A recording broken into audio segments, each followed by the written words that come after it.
권영철의 Y뉴스 넘어가죠. 어서 오십시오. 안녕하십니까. 오늘 권영철 선임 기자 Y뉴스 주제는 뭡니까? 김성애 새누리당 전 의원과 관련된 녹취록 관련 얘기입니다. 아, 뜨거운 거 가지고 오셨네요. 예, 20대 총선 공천 과정에서 친박계 핵심인 최경환 의원과 윤상현 의원, 현기환 전 청와대 정무수석이 김성애 전 의원에게 지역구를 변경하라고 압박하는 녹취록이 공개가 됐어요. 예. 새누리당이 휘청거리고 있습니다. 예. 윤상현 의원 등의 전화는 명백한 선거법 위반이라는 게 법조계의 분석이어서 앞으로 후폭풍이 걷잡을 수 없을 것이라는 전망까지 나옵니다. 예. 그래서 김성애 전 의원은 왜 윤상현, 현기환 녹취록을 공개했을까? 물어봤습니다. 김성애 전 의원은 왜 이 녹취록을 공개했을까? 네. 조금 전에 법적으로 위반이라고 하셨어요? 예. 우선 새누리당 쪽에서도 그렇게 주장을 합니다. 새누리당 정병국 의원은 예. 윤상현 의원의 전화에 대해서 명백한 공직선거법 위반이다. 당과 선관위의 진상조사를 촉구한다. 주호영 의원도 당에서 철저히 진상조사하고 부족하다면 진짜 수사 의뢰라도 해서 밝혀야 한다. 대명천지 민주국가에서 어떻게 이런 일이 있을 수 있나 이렇게 얘기했고요. 김용태 의원은 윤상현 의원의 별의 별거 다 가지고 있다 이런 발언과 관련해서 이런 걸 사찰 정보라고 한다. 비대위 자체적으로 진상조사를 하든 능력과 권한이 없다면 검찰에 고발해서 법률적 검토를 빨리 받아야 한다 얘기를 했습니다. 결국 그 별의별 거 다 가지고 있어 형. 요게 지금 문제라는 거군요. 법조계에서도 이게 그 윤상현, 최경환, 현기환 이 발언이 명백한 선거법 위반이라고 보고 있습니다. 한 중견 법조인은 정당이 공적인 공천권을 행사하는 과정에서라면 모르나 예. 후보자가 되려는 사람에게 후보자가 되지 못하게 협박하고 다른 지역구로 나가라고 하는 것은 매수 및 이해 유도죄에 해당한다고 본다. 이렇게 얘기를 했고요. 그래요. 법조계의 지금 네. 분위기. 그러면 이게 선거법 위반이라는 게 지금 법조계 시각이라면 뭐 중앙선관위나 검찰이 수사에 착수를 해야 되는 상황인가요? 실제 그렇죠. 이런 정도 사안이면 사실 뭐 곧바로 인지해서 나설 수 있는 겁니다. 고발이나 수사 이래가 없더라도 예. 평소 같으면 중앙선관위나 검찰이 바로 득달같이 달려들었을 겁니다. 그런데 지금은 좀 눈치를 보고 있는 그런 상황입니다. 중앙선관위는 언론에 보도된 것만으로는 죄가 되는지 안 되는지 판단하기 어렵다. 아하. 고발이나 수사 의뢰가 들어오면 판단하겠다. 이렇게 소극적이고요. 근데 국민의당 홍보비 리베이트 관련해서는 그 아주 뭐 서슬퍼렇게 바로 착수해가지고 바로 그렇죠. 그러니까 수사했잖아요. 그러니까 지금 검찰이 눈치를 보고 있는 게 아닌가. 그런 검명되는 사람들이 다 친박 핵심들이잖아요. 그 대통령 이름까지 나왔지 않습니까? 예. 그러니까 그래서 새누리당 내부에서도 진상을 밝혀야 한다는 목소리가 높기 때문에 아마 중앙선관위나 검찰이 눈치만 보고 있기는 어려울 겁니다. 자, 오늘의 주제로 돌아오죠. 네. 김성애 전 의원은 그럼 왜 녹취록을 왜 이 시점에서 공개했을까? 첫 번째는 누구나 예상하는 걸로 자신의 지역구를 가져간 서청원 의원에 대한 보복일 것이라는 겁니다. 그러니까 너무 억울해서. 예, 그렇죠. 이게 뭐 어떻게 해서 이제 화성갑에서 당선이 됐다가 경선에서 뺏겼는데 다시 그 당선된 고희선 전 의원이 또 뭐 작구를 했죠. 그러고 나니까 다시 보궐선거에서 이제 서청원 의원이 내 명예회복하겠다 좀 비켜달라. 그걸 비켜줬잖아요. 그랬죠. 그래서 명예회복을 했습니다. 그런데 20대 되니까 다시 또 나가겠다 그러잖아요. 뭐 화가 많이 났죠. 본인은 전혀 연고가 없는 화성병으로 밀려서 경선에서 떨어졌지 않습니까? 그것도 중요한 게요. 이제 화성갑에서 바로 병으로 간 게 아니라 을로 옮겼다가 또 바꾸라 그래요. 그래서 병까지 간 겁니다. 갑을 병으로. 예, 화성병 선거가 다시 만들어지니까 그걸 옮겼죠. 그렇죠. 예, 그러니까 본인은 20대 총선에 출마조차 못한 겁니다. 결국 경선 떨어지면서 엄청나게 열을 받을 수밖에 없는 거죠.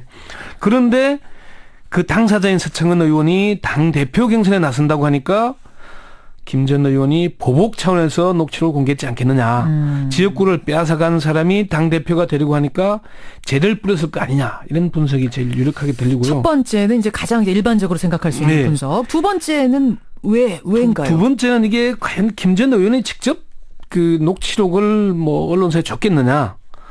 다른 사람 손을 통해서 언론사에 흘러들어갔지 않겠냐 그런 가능성을 분석을 합니다. 아니 이건 전화기니까 본인이 녹음해서 본인이 갖고 있었던 거 아니에요? 그렇죠. 본인이 녹취를 한 건 맞죠. 네. 본인이 해야 사실 또 이게 뭐 통신비밀보호법 위배되지도 않고요. 그렇죠. 그런데 이 녹취록이 있다는 사실을 새누리당에서 알만한 사람은 다 알고 있었다는 거예요. 잠깐만요. 그러니까 공개하기 전부터 야, 김성회 전 의원이 이런 녹취록 갖고 있다라는 소문이 있었다고요? 아, 그럼요. 김무성 전 대표도 우리 주변에 많이 퍼져 있던 이야기다. 예, 예. 그 당시에 그 당사자가 그런 얘기를 많이 하고 다녔다고 얘기를 했고요. 심지어 한 친박계 의원에게 물어보니까 예. 공천이 끝나고 나서 김성회로부터 녹취한 걸 직접 들었다. 예. 그 김 전 의원이 몇몇 의원들에게 녹음을 들려준 걸로 알고 있다. 이렇게 얘기를 하더라고요. 그렇군요. 이게 그럼 파다했기 때문에. 예, 예. 예. 파일을 누군가한테 들려준 것뿐만 아니라 파일을 건네기도 해서 아마 다른 사람이 가지고 있었다가 언론사에 갔을 거다 이런 말씀이세요? 주변 측근들을 모아놓고 녹취록을 틀었다는 거 아닙니까? 예, 예. 그러니까 그랬을 가능성이 있지 않겠느냐. 사실 이게 뭐 이제 TV조선이나 김성애 의원이 구체적으로 내가 줬다, 우리가 김성애로부터 받았다 이런 얘기를 안 하니까 안 하죠. 우리가 단정적으로 얘기하기는 어렵습니다. 그렇지만은 그런데 왜 그렇게 생각하세요? 다른 사람이 줬을 거라고? 김 전 의원이 녹취록을 공개해서 별로 얻을 게 없습니다. 정치의 뜻을 접고 오로지 복수하겠다는 일념이라면은 모르겠지만은 예, 예. 그렇지 않다면은 친박계도 다치고 자신도 앞으로 정치 죽음을 할 수 있겠습니까?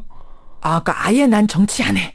아예 담 쌓고 살 거야라는 게 아닌 이상 득이 없다. 최창렬 용인대 교수는 김성애 전 의원이 녹취록을 공개해서 정치적으로나 경제적으로나 얻을 게 없다.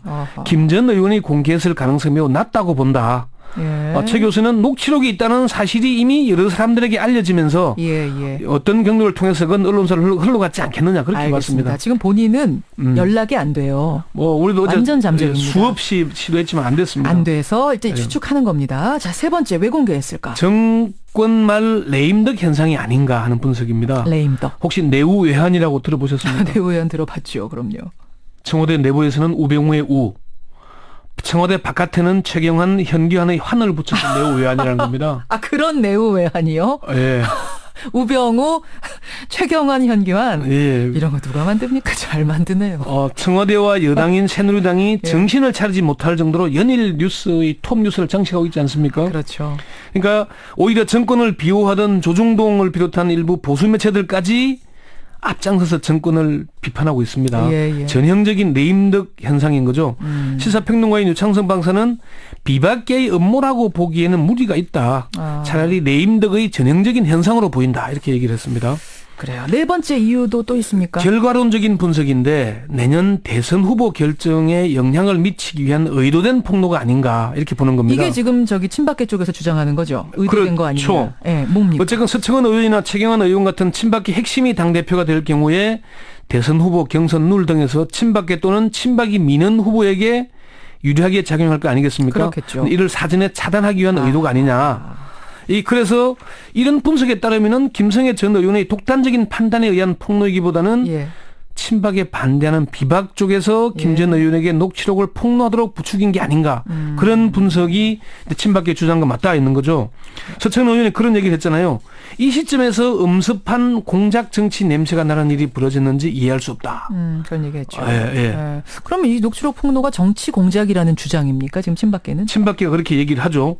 친박계 재선 핵심인 이장호 의원은 나는 어느 세력에 의해서 주도가 됐다고 얘기할 수 있는 입장은 아니지만 예. 그런 것들이 어떤 의도를 가지고 폭로가 됐는데 참 궁금하다. 이렇게 비박계를 겨냥하죠. 지금 이게 폭로가 정치 공작입니까? 아니면 그 안에 나와 있는 내용이 정치 공작입니까? 사실 어떻게 생각하세요? 출마를 막은 게 정치 공작 아닌가요? 이 적반하장이라는 말까지 나옵니다. 친박계 윤상현 의원이 내가 별의별 거 다 가지고 있다. 까불면 안 되니까 대통령의 뜻을 얘기해 준 거 아니냐 얘기했죠. 최경환 의원은 감히 그렇게 떨어지면 어떻게 정치하냐. 그것이 VIP 뜻이냐 물으니까 그럼 우리가 도와드릴게 이렇게 얘기했잖아요. 현기환은 뭐라고 그랬습니까 도대체. 나하고 약속을 한 것은 대통령한테 약속한 거랑 똑같은 거 아니냐. 청와대 사람이 이렇게 얘기를 했어요. 정무수석입니다. 그러니까요. 그러니까 이게 정치 공작 아니면 뭐가 정치 공작이겠어요? 김성회 전 의원이 연락이 좀 빨리 닿았으면 좋겠습니다. 본인 얘기도 좀 들어보고 싶고요. 예, 이 네 가지 이 분석 중에 어떤 게 맞는지 한번 기대해 보죠. 수고하셨습니다. 네. 예, 권영철 기자였습니다.